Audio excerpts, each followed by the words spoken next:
Thank you all. I'm going to start with actually a question of my own, which is the elephant in the room, or more particularly in the White House. And now that we have the Trump administration with their interesting ideas about education policy, do we see any kind of influence on what is going to be happening with the oversight and implementation of ESSA?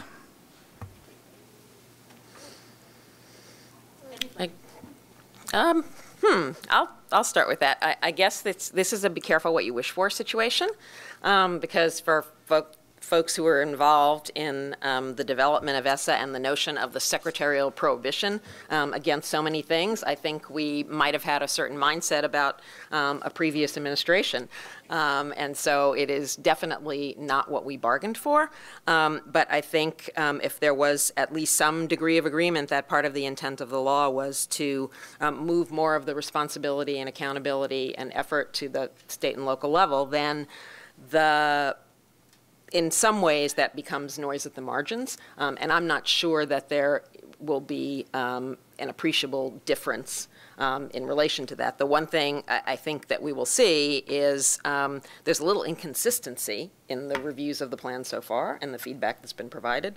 And I think there is also definitely less interventionist, but again, we're at the plan stage as opposed to the implementation stage. So in many ways too early to tell, but I think part of the intent of the law was to have this work a little differently.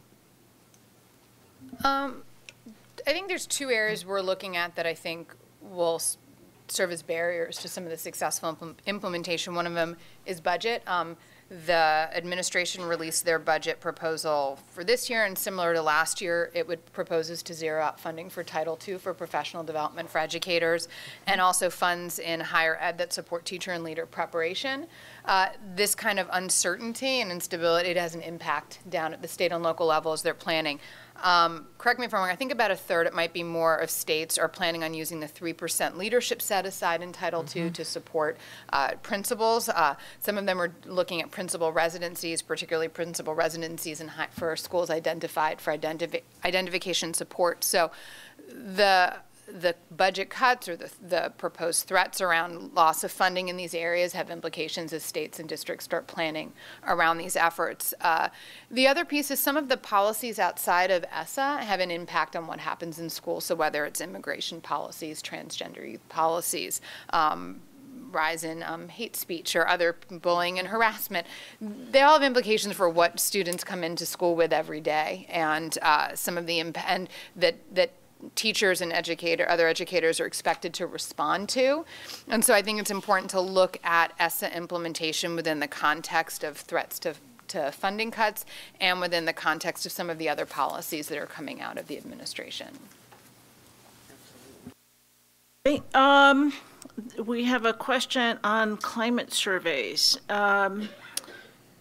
Are there any concerns about using them as a diagnostic tool as part of accountability? And are there other indicators that can serve as climate proxies, for example, teacher turnover?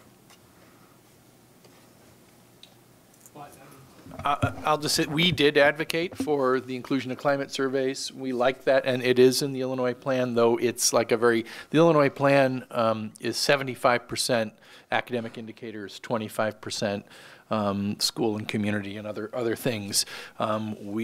The teachers and management in Illinois proposed a 51-49 split, and the state board went with 75-25. But within that 25%, climate is, I believe, 5%. So it's pretty minimal. We do think it is an important indicator. To the second part of the question, yeah, I mean, like, you know, there's a Shanker Institute study from a year or two ago about the loss of teachers of color in 9 or 10 American cities, and like Chicago had the highest percentage loss over the last 10 years or so. We would like to look at those indicators, but that's not something that we could get in our plan. Things like that. Yeah, and I would just add, there's a couple ways to look at the role of surveys, including climate surveys. And I'm thinking about, Marla, what you had shared regarding some of the ambiguity in state plans. And so I will give you hopefully an example that enforces your optimistic view. And that is in states like Pennsylvania, where some of the areas where we have less detail, for example, how we're going to conduct our needs assessments, was precisely because we want to pressure test some of the ideas that we have. So we're actually piloting right now, beginning to start a pilot in 3 districts in the state, 2 urban districts and 1 rural district to also make sure that we're implementing in states and schools that may end up in CSI status. And so one of the things that we're going to be pressure testing this spring in those schools is how our surveys inform and help us with our root cause analysis, because we've committed ourselves, one of our guiding principles was that both academic and non-academic interventions and root causes need to be ferreted out in our needs assessment system. So, and one of the ways to get at that is through survey tools. And we believe strongly that if your only interventions are academic, it's not going to do you any good to have a robust MTSS system or to have robust, a well-aligned curriculum without gaps if you don't have engaged students that are sitting in their seats each day, and there's no way to decouple that from some of the non-academic root causes. And so surveys are certainly going to be a part of that, and we hope to learn a lot this spring to inform our final decisions for next year.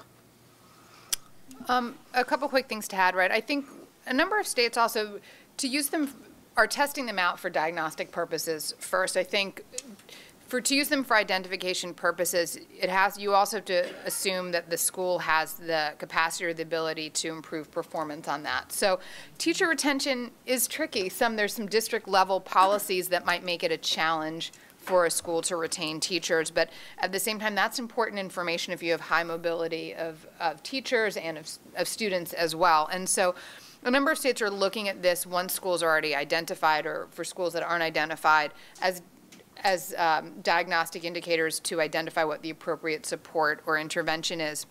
A lot of the work around social emotional learning, we're finding those are better suited for diagnostic purposes. If you're a state and you're not sure whether school climate surveys that students are taking will allow for meaningful differentiation, or you have some concerns, you can try it out as a diagnostic indicator first and then kind of see what kind of data that you're getting.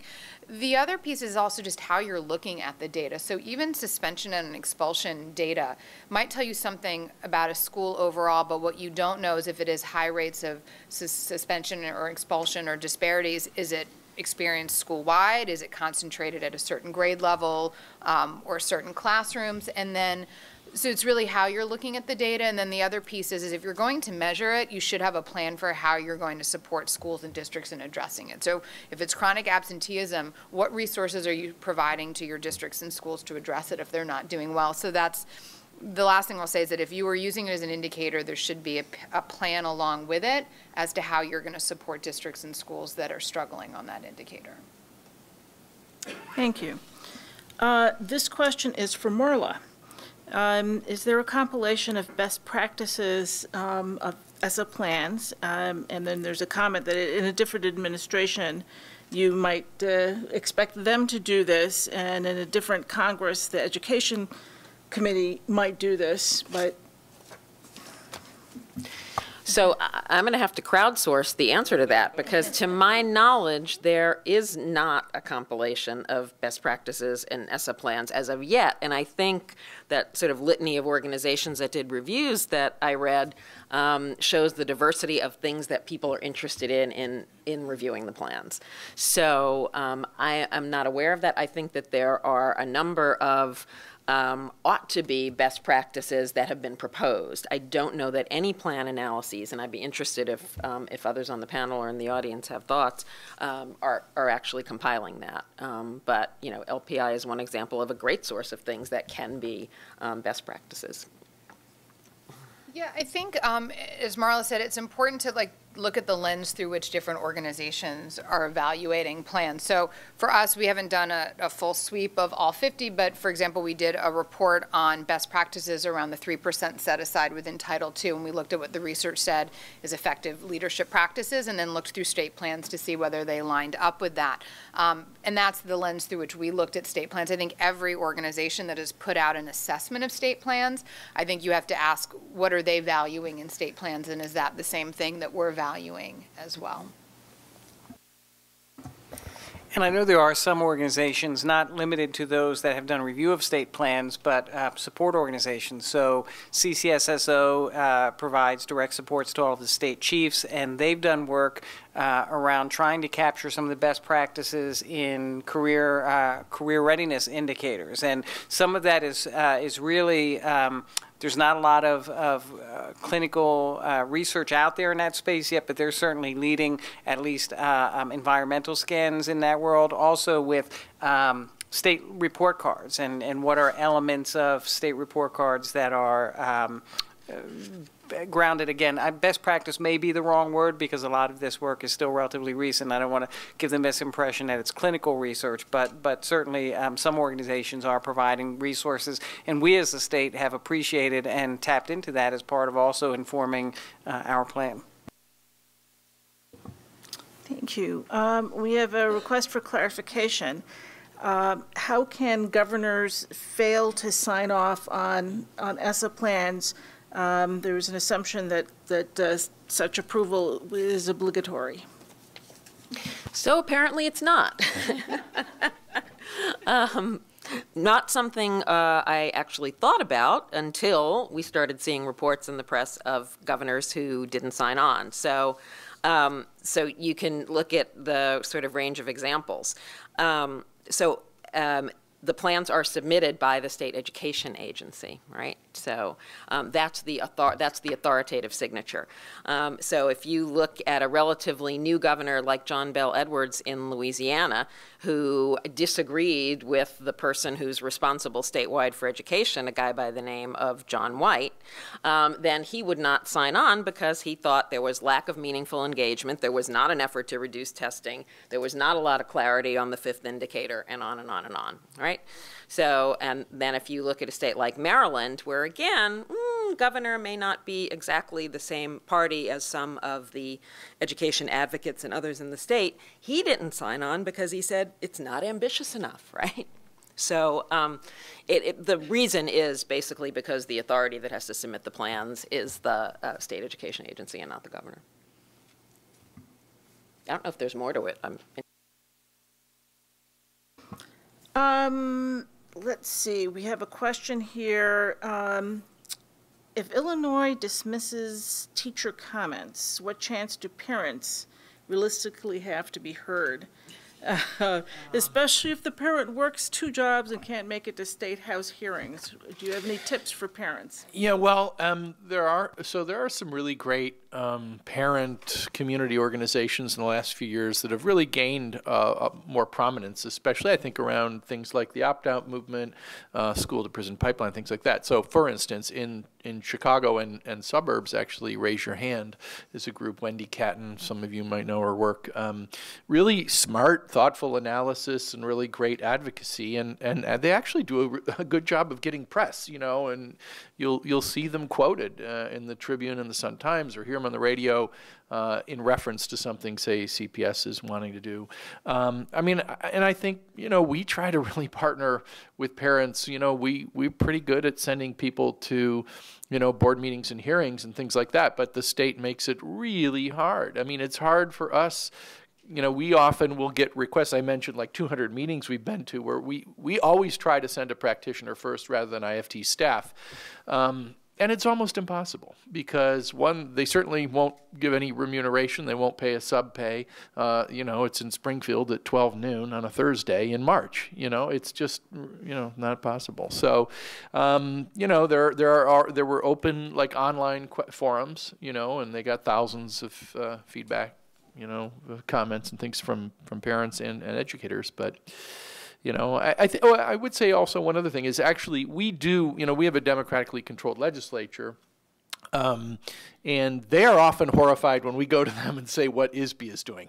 You know, like, do you realize this is about to happen? Have they talked to you about this? And the legislators will say, no, we haven't heard about that. And it's something they really care about because they're going back to their districts and hearing from parents about tests or what have you. So I think going to your state representative, your state senator, can be very, very effective. Okay. To what extent, I've had a state assistant superintendent of schools, not Pennsylvania, tell me that they purposely included the least amount possible in their ESSA plans because they felt that they would be hamstrung and not able to make substantive improvements in the kinds of things that they offered if it was in the plan. And to what extent do we see that in other states? I mean, I think it's hard to know what they didn't put in there when you read the plan, but I think that's what we are hearing from states. Also, not to get too technical, but the department issued a revised template for plans, which also required less information. So one of the pieces of information we don't have a lot on is around a state's approach to equitable distribution of effective teachers and student access and how they're defining ineffective, out of field, and inexperienced. And so it's not that the states might not have these policies, but some of it is right, as you said, they might not have wanted to have been hamstrung and included in the plan, but then the other piece is that this revised template also asked for less information for them to provide. And without attempting to speak for other states, I can tell you that Pennsylvania's approach, you know, recognizing that at its core, the reauthorization of ESEA, you know, ESSA, is civil rights legislation at its core.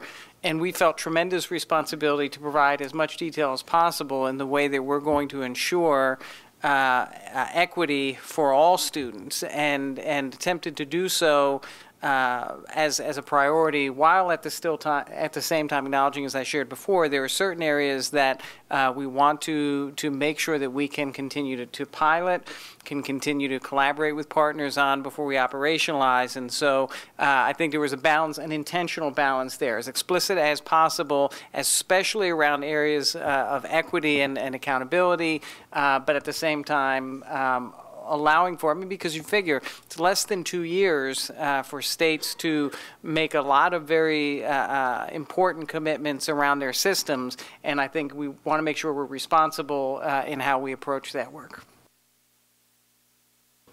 I have a question here about the involvement of researchers. In addition to stakeholders, what extent have states made a commitment to involve researchers in the development of the plans, and especially considering the history of having psychometricians and other testing experts who have advised against the kinds of things that states have been, you know, putting into place? So what kind of input have they had? Yeah, I'll just go first. So two things. One, as I shared before, we were talking a lot about the reductions in testing time, but we have a technical advisory council that includes psychometricians that are from various other states, and they meet on a formative basis, if not monthly, every other month. And so our decisions around assessments were directly informed, sort of capturing stakeholder values, and then psychometricians and other experts and researchers helped us to operationalize in responsible, valid, reliable ways. The other area is we worked with AIR, the American Institutes of Research, helped us frame a report initially on some of our initial stakeholder themes. They had researchers that sat in, listened to the sessions, helped capture the thoughts, and then made references to research that either supports, opposes, or is neutral on the various themes that surfaced. Anyone else? So ESSA requires evidence-based interventions for schools identified. So our hope is that districts and schools develop their plans, they'll look to what kind of research says is most effective, but they're also most effective for what their needs are.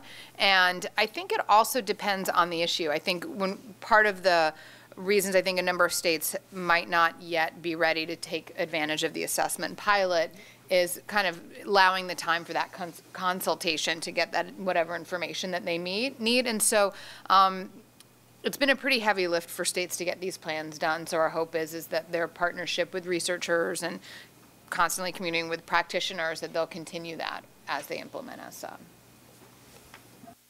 Okay. One more question before I give you a chance to make closing remarks.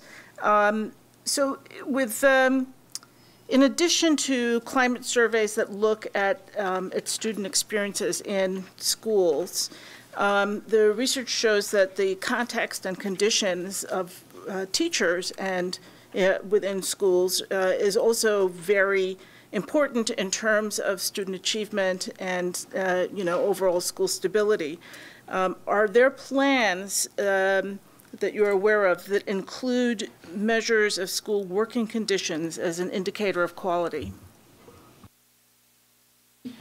So I'll start with just one of the things that I think is really worthwhile to do, and one of the things we advocated for in ESSA was for surveys related to that connected to educators' working conditions and stress issues to be included and allowed. And so there are a number of instruments out there that I think could be very useful. We're certainly willing to share our survey. It's on our website. We call it EQWL, I think, which is ridiculous, but it means Educator Quality of Work Life.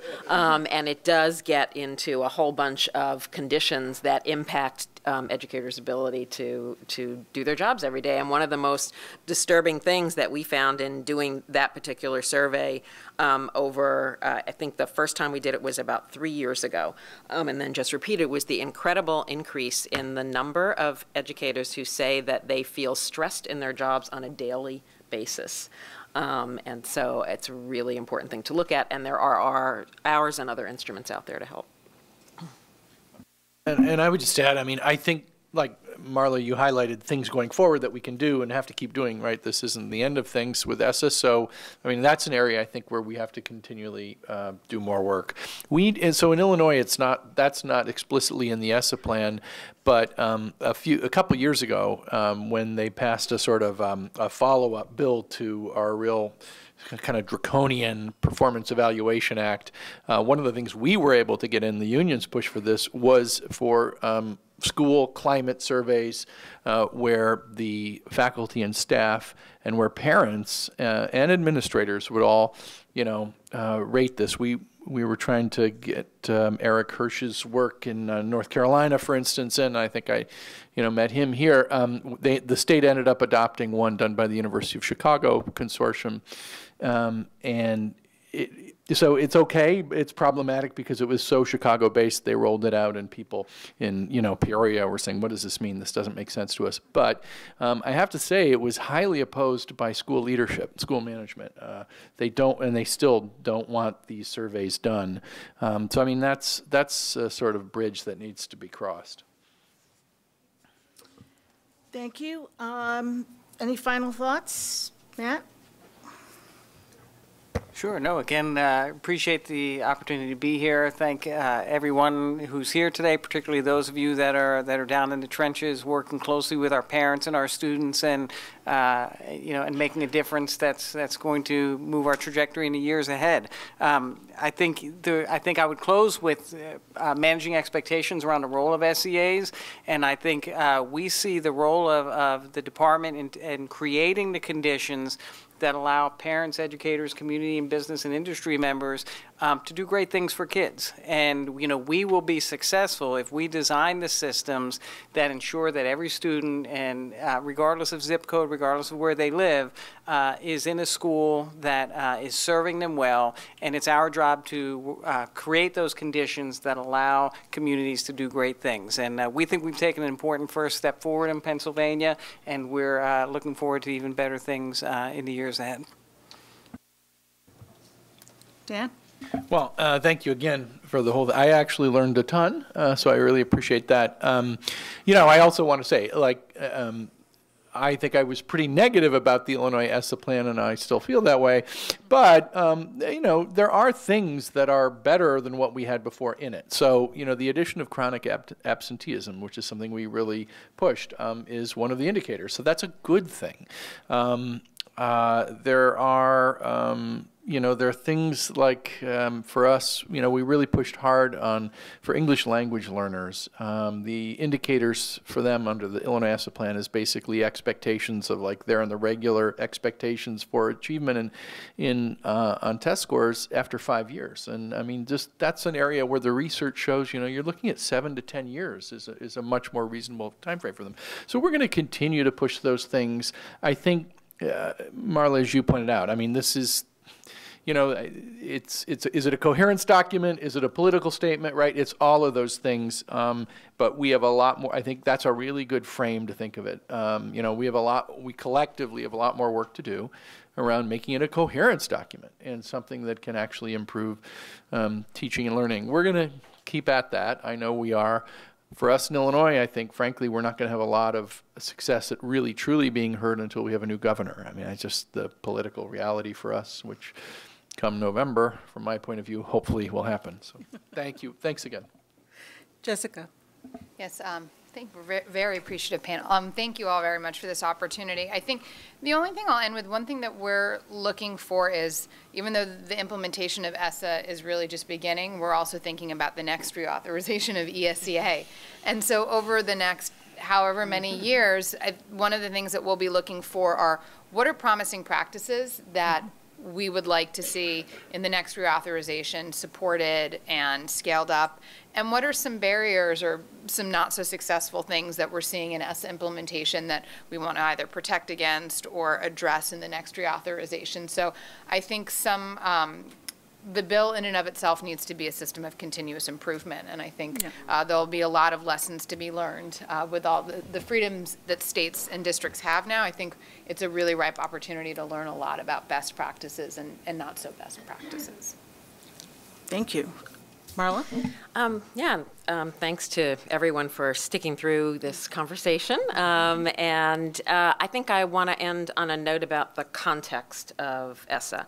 And that's something that's really concerning. And if we think of just, you brought it up, Jessica, the disastrous presidential budget that was introduced just a day or two ago.